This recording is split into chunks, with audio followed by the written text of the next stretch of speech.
If your teen was to graduate college with less debt or no debt at all, you've got to watch this. I'm joined by Dave Peterson, aka the Scholarship Coach, and we're breaking down exactly what students should be doing in each grade of high school. And we'll highlight the role college major and career clarity play in maximizing scholarship opportunities. And no, we're not just talking about senior year. We cover when to start, which actually might surprise you, where to find legitimate scholarships, and how to build a compelling personal narrative which demonstrates fit to scholarship. It's a term I invented on the fly during the episode. Dave's sharing what his own family did to come within $1,500 of a totally free college education. We even share specific scholarships. You might have never heard of the one that accepts only 3,000 applications total, or another that's open to juniors but awards a full tuition anywhere in the country. Let's go ahead and get right to it with Dave, the Scholarship Coach.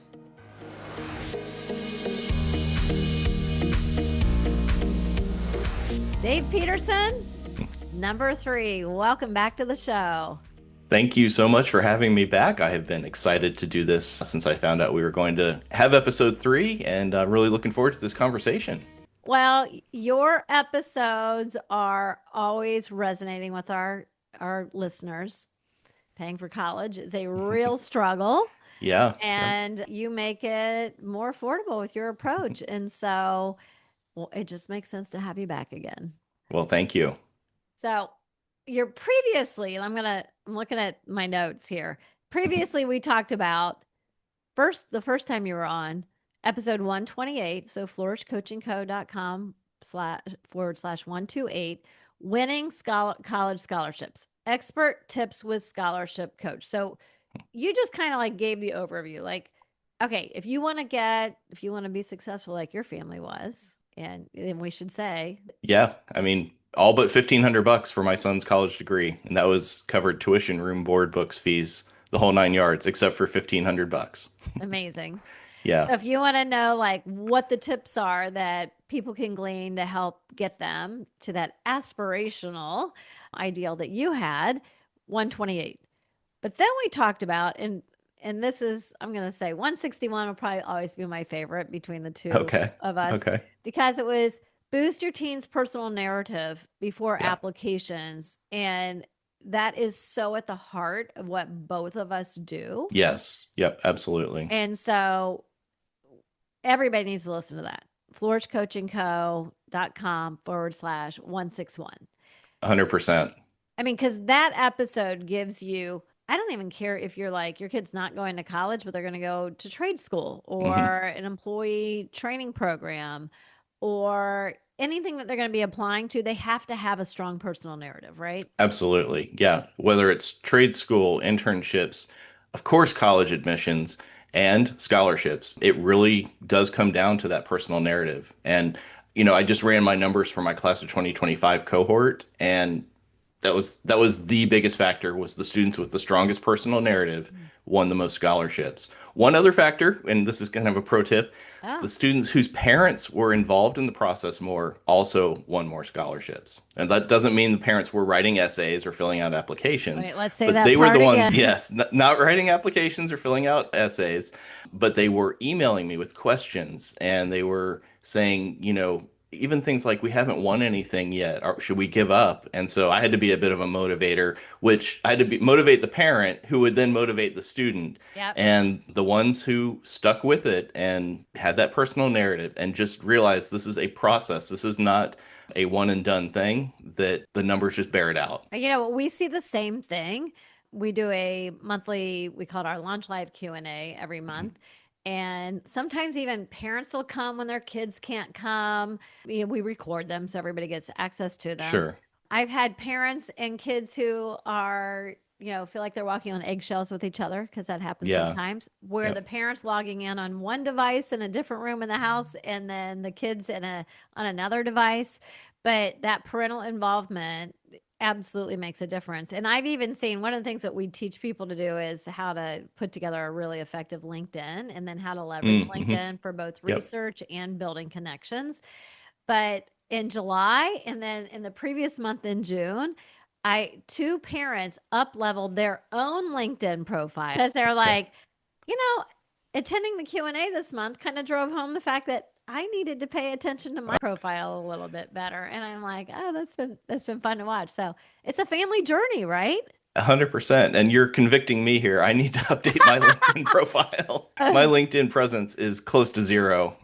Well, as a friend of the show, I will send you my guide on how to Oh, do sweet. so. So just remind me when we get off. Yeah. There you go. I'm like, oh, this is fun. We're inspiring parents to do better and we're inspiring kids. Yeah. So, and by kids, I mean 15 to 25. Yeah.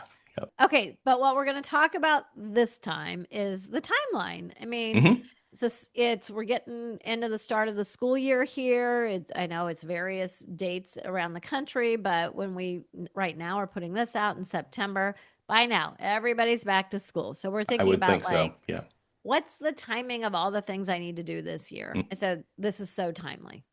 Yeah. So Yeah. where do you want to Absolutely. start? Are we going to like start with seniors and work backwards? Are we going to start with Let's start with ninth school? grade. Yeah, let's start with Okay. ninth grade. And the first thing I'll say is that we could start earlier. People are very surprised to even find out there are scholarships for ninth graders, but believe it or not, there's scholarships for middle school and grade school. So this is not where you have to start. And if you are starting later, that's okay too. But if you want to start even earlier, there are plenty of opportunities for younger students. I So have a just keep that question in about mind. that. And I don't Yeah. think I've heard you say that. I knew you were going to say, well, we could start at kindergarten, Yeah. Yep. but we're not going to. No, But no. my question I'm going to ask that I've never asked before is when you say there are scholarships for freshmen or sophomores or younger, middle school, does that mean that there's a scholarship that's only going to be awarded to freshman applicants, or is it no, freshmen are also eligible along with upperclassmen? Like what does that mean? Yeah, I think for the most part, it's that freshmen are also eligible. Okay.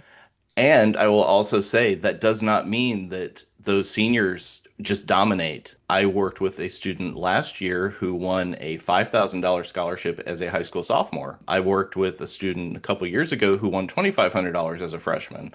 And that student's brother won $2,500 as a fourth grader. So, What? yeah, yeah. So, I mean, the main reason to start applying for scholarships in ninth grade, in my opinion, is to get better at it. You know, you have Yeah. to start somewhere, and you're not going to be a great applicant your first time, but it's not like there's zero chance of winning. I've seen it. I've seen young students win scholarships pretty frequently, so it's not impossible. Well, I mean, if you aspire to someday play on the varsity football team or be the drum Yeah. major for the band, you don't start on varsity. Exactly. Yeah. Yep. And, for some of those things, you probably played, I don't know what they call it anymore, Pop Warner Yeah. football or, little kid football and worked your way up. And so you can do that with scholarships too. But I think, I'm sure there are exceptions, but almost every varsity football player started on the freshman team or started as a freshman, right?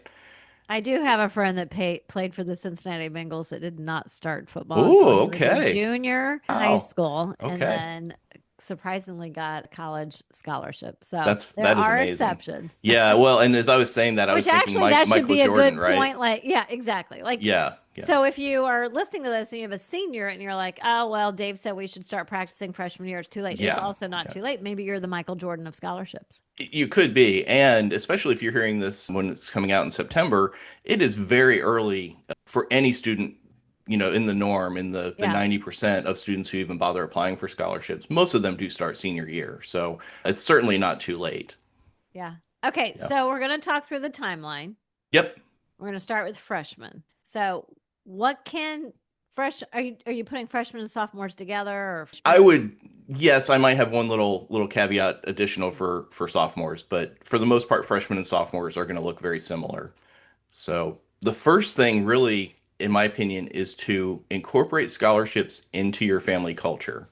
So I'm not expecting a freshman or a sophomore to apply to 100 scholarships their freshman or sophomore year. One, two, three, four, five would be fantastic, but you just want to make it part of what your family does, just like they do homework or just like they're doing chores, just like they're brushing their teeth. We as a family also apply for scholarships. And this sets the foundation that it's an expectation. The student gets that practice that we talked about so that by junior and particularly senior year, they really know what they're doing. And in fact, they may have already written some essays that they can reuse senior year. Okay, so here's a question.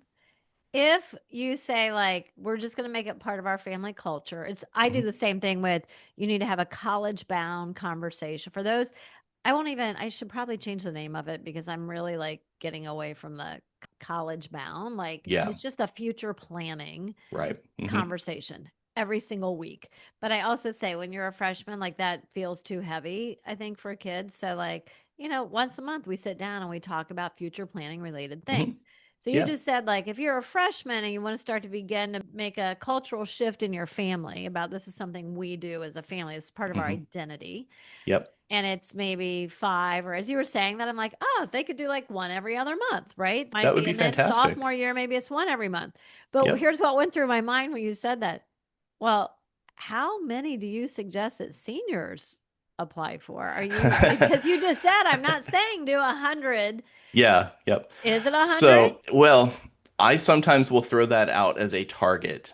Even my Wow. own son did not hit 100 scholarships by Okay. the time he graduated high school. So I manage think, expectations. yes, yep. I think that is a nice goal. It's a very lofty goal, one that very Yeah. few students will hit. And I generally don't say that too often because Yeah. it'll definitely scare the student and usually it will scare the parent too. So the best advice is apply for as many as you can Yeah. while still juggling everything else, Well, keeping your that grades up. aspirational number probably feels less daunting if you've started as you're suggesting. This is part Absolutely. of our family culture. We're going to do Yes. one a month or one every other month.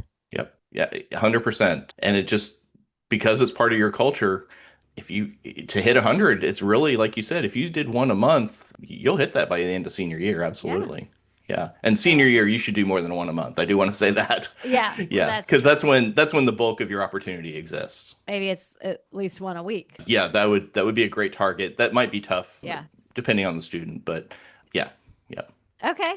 Other advice for freshmen and maybe sophomores, or how do you differentiate those two groups? Yeah, well, I think the other piece, and this is also helpful for what you do with helping students figure out their future plans, and it's also helpful academically, and that is take a rigorous course load. Extracurricular wise, get involved in lots of different things. Basically, you want to take this funnel approach where freshman year, you want to try all the things, and then you want to start to narrow it down, and you want to have less breadth and more depth because that personal narrative that you're eventually working towards when senior year rolls around and you're doing the bulk of your scholarships is going to be what is my future about and what did I do in the past that shows I really have that genuine interest and ability to achieve that future thing. And that really starts, I think, in ninth grade by trying lots of different things Mhm. and seeing what the students' interests are, what their abilities are, and what their passions are. Yeah, so far this year, our most popular, this is not going to surprise you. I could make it a quiz for you, but we won't waste our listeners' Okay, time. good. I think you would probably get it right. But our most popular podcast episode so far this year is episode 169. So flourishcoachingco.com/169 is with Rick Clark, who's at Georgia Tech for years and years and years, decades. He was the director of admissions. Now he's about accessibility and enrollment at the university. He's taken on a new role. But Georgia Tech, except for computer science, they do not admit students directly to major yet. Okay. Their supplemental college essay that every student has to write is why are you choosing the major that you're applying to? Like why Hmm. is Georgia Tech the place for you to go study that Hmm. major? And there's really a hidden impact of that. And Rick talks Yes. about how they're going to evaluate, let's add yet another acronym to the college bound journey, FTM, fit to major, how they're going to assess fit to major, even at universities that don't admit directly to majors. They have to. He explains why they have to and what gets evaluated. Extracurriculars and the courses that you take are part of that evaluation of fit to major. And I would Hmm. argue we could come up with a new acronym, FTS, fit to I like it. scholarship. I like it. Yeah. Yeah, absolutely. And that really is true. I'm in a lot of parent Facebook groups and people will often say, "What are some good scholarships my kid should apply for?" It's like, I don't know. I'm a scholarship expert and I don't know because I don't know your kid. Yeah. What are they good at? What are they interested in? What's their future major? That is how you know which scholarships to apply for, not which are good ones. Right. I love that. That's a, Yeah. yeah. And I can see why you would get that answer. One of the things I see with families, and I think it goes with like all educational pathways of future planning, is I even see people go like, I want an assessment that's so good it tells my kid what they should be. Right. Hmm. And I'm like, Yeah. assessments have a place. But if you're relying on an assessment, it's not going to get you there. It's about a Right. process. It's going to take time and, Yep. and intention and Hmm. attention. And so I think that question that you get asked all the time gets to the heart of we want it to be quick and easy. And the reality is the things that are valuable Yeah. aren't. Exactly. Yep.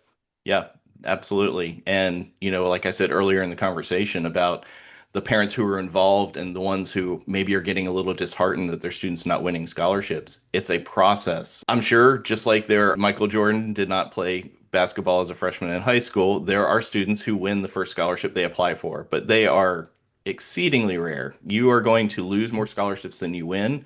20% is a great win rate. So keep that in mind. And that 20% win rate doesn't mean that if you apply for 10 scholarships, you're going to win two.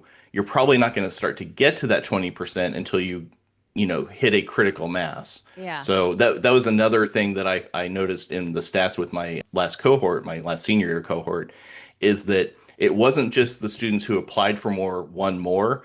The students who applied for more won at a higher rate than students who applied for less. Okay. Great insight. Well, I think Mhm. it's all about managing expectations, Hmm. right? Yeah. Yep. So, and that helps us relieve that we're not failing when we don't get those quick wins. Yep. I just saw recently that on average, it is taking over five, it's like 5 point whatever months for 22 to 24-year-old who's just graduated college to land their first job. Okay. And I see a lot of kids begin to have feelings, friction in their body when they're even like 2.5, 3 months in that, oh my gosh, I don't have a job. It's like, Yeah. well, no, it doesn't work that way. Yep. Right. Now, so you did surprise me a little bit with this freshman sophomore advice. Anything Hmm. because I think most people, they're starting junior year and junior year always feels like the big heavy Yes. year like, Yep. "Oh my gosh, we have so much to do and this Hmm. is the year that counts and all the things." Is it the year that counts or am I, help me think about this correctly? I think from a scholarship perspective, all of high school really counts because they're looking at a much bigger picture. I think one of the big misconceptions, and we're particularly talking about outside scholarships when I say this, Yeah, but even private merit aid scholarships. to some degree, scholarships want to be a part of the student's future story. It's not an award for past achievement. And that is why if you go through some of the Facebook groups I'm in, you'll see parents who have not worked with me or with anybody else. My kid applied for 50 scholarships and didn't win anything. And I will sometimes, as a courtesy, now please don't inundate me with these requests, but I will sometimes just say, hey, send me their essay and I'll give you a quick review. And inevitably, it's just a resume and essay form. I did X, I did Y, I did Z. There's not even a mention of their future college major or career.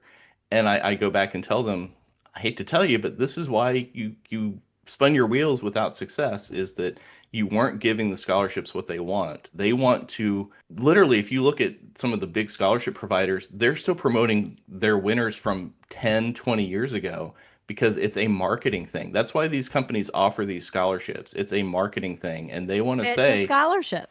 100%. FTS. Yes, yes. And we, Coca-Cola, helped Billy do this great thing because we gave him the money. Or, we, the VFW, worked with Sally and now look what she's doing. So it really is scholarships. Again, I'm mostly talking about outside, but I think it Yeah. applies to merit aid to some degree. Is really about helping that student achieve their future goals and plans. So, any other tips, freshmen and sophomores, before we move on to juniors? Yep, very quickly. So, one Yeah. thing you can do at any point in the process, regardless of where you are, is set up profiles on the major scholarship database sites. And I have a list of those. And in fact, I'm looking at my notes here and I'm essentially giving my notes away to your listeners today. They will be able to link to a document where I show the sites that I recommend students set up their profiles and why I recommend them. Now, setting up the profile is step A. Step B is about every 6 months, or when a student has a major milestone, update those profiles so that those sites are matching students with the right scholarships. They're not perfect. They do match more than maybe they should, but you can weed through a short list much easier than every scholarship on these sites, right? Yeah. So let them do a bit of the heavy lifting, set up profiles, and then see what the scholarships are you get matched with. And we should add, set up a separate email that you're going to use for Yes, thank you. for these Yes, scholarship searches, yes, because you do not want it to clog up your regular inbox. I yes. like that advice about, like, every time you hit a major milestone or whatever, update it. I teach the same thing when I used to do college counseling, but even now with I only do career advising, career development. I say, like, every semester, you said, get it, make this part of your family culture, make also Yep. part of your family's culture that whether it's the end of every grading period, that's a good benchmark because it's easy to Hmm. remember. Yep. Get in there, update your extracurricular list, update your Yes. resume, update your LinkedIn profile, update your scholarship Yes. profile. Like, Absolutely. that would be a good little end of the grading period checklist. Yep. And it should be happening all the time throughout high school. Yes. Yes. Excuse me. The other reason for that is that students and even parents often forget what their kids accomplished in They ninth do. or 10th grade. And there can be some really important things that they do that if you're not writing it down Yeah. digitally, you might forget. And so if nothing else, it's gonna help with that. Yeah. That's great. Okay. Junior year. That all important big junior year. All important junior year. So continue doing everything we said that you would do as a freshman and a sophomore. Continue that kind of funnel approach where you're maybe even joining a club that's no longer Yeah. relevant or whatever. From a strictly scholarship perspective, though, this is a bigger year than people realize. Everybody knows that senior year is kind of the peak of the mountain, but junior year is a great time if you're just getting started for a few reasons. Again, that practice. By now, hopefully that student can really start refining their personal narrative. I would not expect a student who started working on scholarships and had personal narrative essays as a ninth grader to use that same essay in 11th and 12th grade. It's going to be refined. Well, we hope But that they're a different person, we do. Yeah, we right? hope As a so. Yep. parent, I hope that, Yeah. Yeah, right? 100%. Yep. But there are actually some really big opportunities open to juniors that are not open during senior year. Um, So in the fall of junior year is something called the Coolidge Scholarship. This is a full ride 4-year scholarship. Is it easy to win? No, you shouldn't expect a full ride to be easy. But believe it or not, there's not even a GPA requirement to enter it. wow. And one of the best things students can do to prepare for it is to learn about President Calvin Coolidge. Sitting right here, I have this book There you go. because I will be with my current junior cohort doing a book club to help prepare them for that scholarship. Oh, so you Now, use that book. and I choose this book for a particular reason Yeah. because she is the president of the Coolidge Foundation, which is managing the scholarship. Talk about So fit to we, scholarship. yeah, Great yeah, pro tip. absolutely. Yeah. So, if you'd like to go through that book club with me, reach out, but certainly parents could do that on their own. And it's a So great way to that's prepare something for that that you huge do with the scholarship. families that are in Scholarship GPS, your course. Not in my course, but my more That's a, one-on-one oh, coaching. okay. Yeah. So my Gotcha. scholarship navigator and scholarship coaching programs. Okay. Yep. The Yeah. one on one. Gotcha. Yep. Okay. Yep. So that's a big one. Opens up sometime in the fall of junior year. And then in the spring of junior year is a scholarship called the Brian Cameron Foundation Scholarship. This is not full ride, but it's full tuition at any college in the country. So whether that's Harvard or, So it doesn't little matter little if podunk. the college is, $70,000 tuition Yep. or if it's 30. Yes, exactly. Wow. Yep. They will send to any accredited college in the That could country. really change your college list. Yes, absolutely. And students will find out if they've won the Brian Cameron Scholarship before they have to make that decision for college. So yes, they absolutely, if they have applied, probably by about the time they're applying for college, they will know whether they have at least made it to the next round. And certainly if you've made it to that next round, maybe you're going to apply to a few other schools that you might not. Now, that doesn't Yeah. mean you're guaranteed to get that scholarship, but How many do you're they award? it varies. I think it's 15 to 20 per year, Okay. which is not, again, not a lot, but Yeah, get but this, they only accept 3,000 applications. So this is why that one you need to get in early. so that's a When first that come, opens, first serve. it's a first come, first serve. And in fact, this year they closed, I don't have it in front of me, but they closed before the end of last school year. That's how quickly, they hit that 3,000. Are there, I've never heard of that before. As far as now, I will say this, University of Arkansas does that with college majors.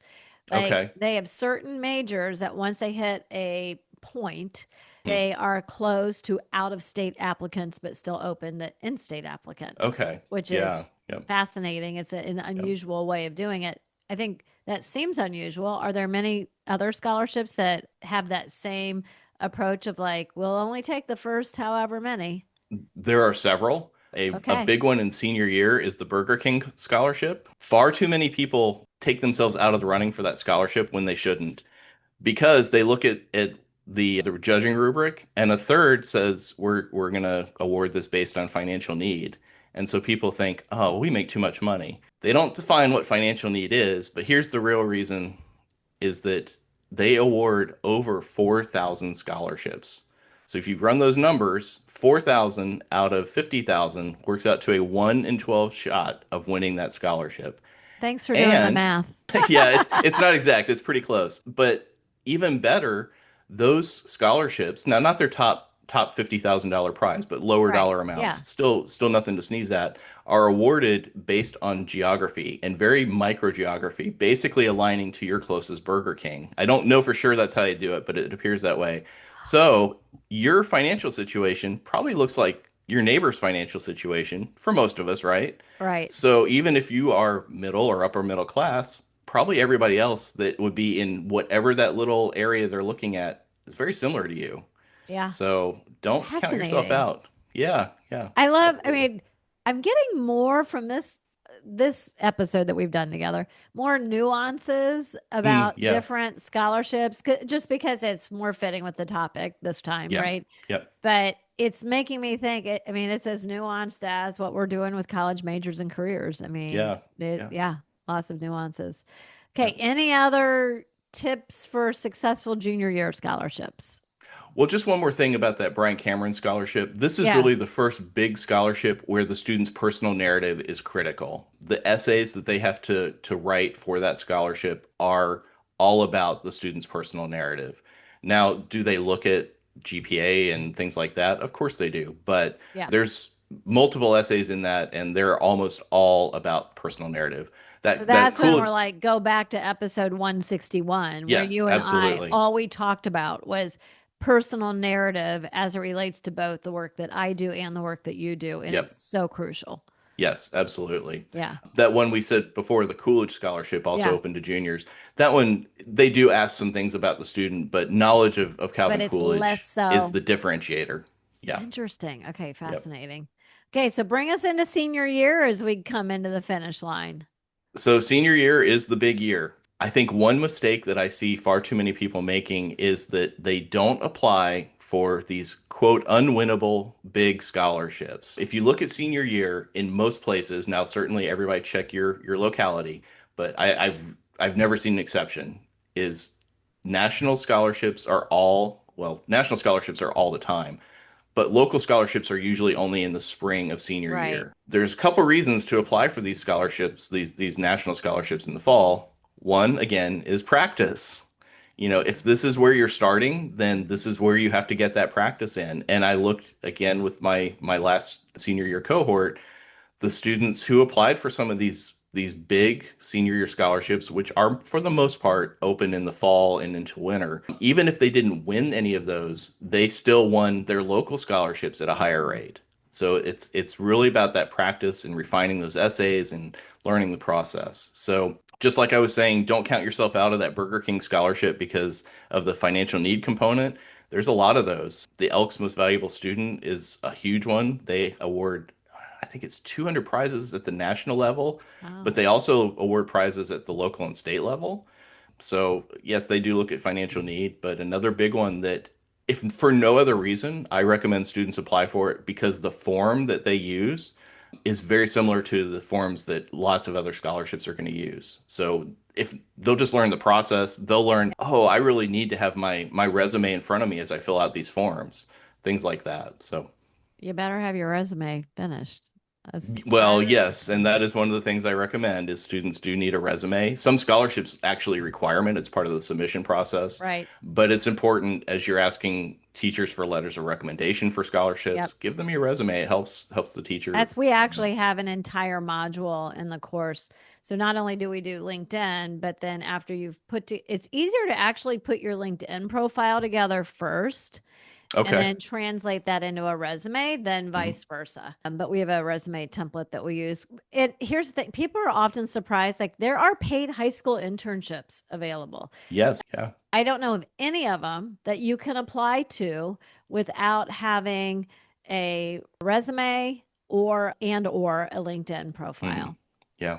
Yep. So we're Yeah, very important. And again, if nothing else, it's going to jog your memory of, oh yes, that I do have that in my background that I can talk about. yeah. Well, Dave, this has been fantastic. Anything that we missed before we bring it into home plate here? I guess one other thing about seniors, I said that for the most part, anywhere I've seen local scholarships are in the spring, but check with your school counselor, ask if Mhm. they are keeping a list or a database of those local scholarships. Just because I've never seen fall local scholarships doesn't mean they're not out there. So Right. everybody's situation is going to be unique. So work And I would with your say counselor. employer scholarships too, right? Yes, yes. And if your parents are a member of a union or a Mhm. professional organization, those are great avenues. One of my students last year won a scholarship from his father's union. Yeah. And we'll say it was he was eligible because the father was in the union, but he won because of his personal narrative. Yeah.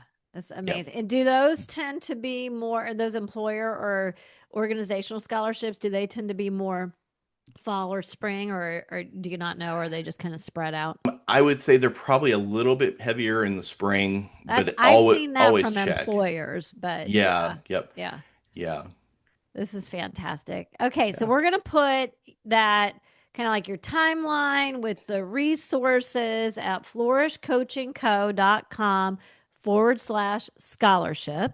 And if this has you going like, this sounds fantastic, Dave's super knowledgeable, and we need support because it also doesn't sound like a piece of cake, then you can learn more about how Dave works with families at flourishcoachingco.com/scholarship GPS, because you help people GPS it, navigate That's it. right. So, Dave, thanks. I know this is not going to be our last time together, and I really appreciate you coming back to the show.